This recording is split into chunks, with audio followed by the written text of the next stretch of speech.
Hey, have you heard about the chattr command in Linux? Yes, I have.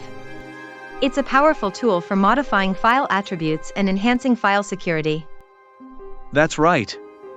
Did you know that the chattr command adds an extra layer of security, preventing accidental deletions and enhancing overall file control?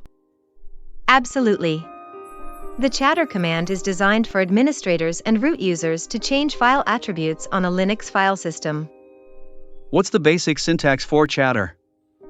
The basic syntax for chattr is chattr, rvf, v version, mode, files.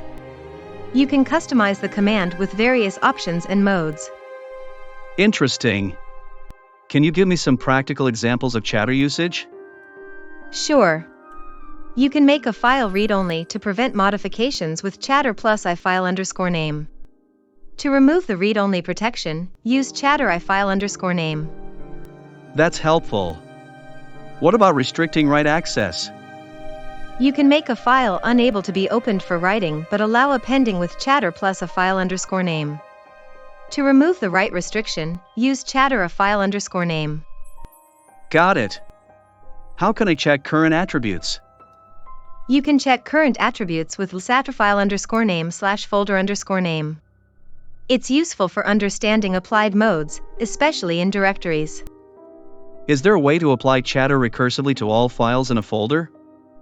Yes, you can apply chattr recursively to all files in a folder with chattr operator, folder_path. It's beneficial for changing attributes across an entire directory. What other examples can you give me? You can save a file in compressed mode to optimize disk space with chattr plus c file_name. The tutorial covers other examples like writing changes to disk synchronously, undeleting files, and clearing specific bits. Are there any limitations or bugs associated with the chattr command? Yes, be aware of limitations and bugs associated with specific attributes on certain file systems, as mentioned in the notes section. Thanks for the information. The chattr command seems like a robust tool for enhancing file security in Linux. It is. By understanding its various options, you can effectively manage file attributes and protect your data. Happy scripting!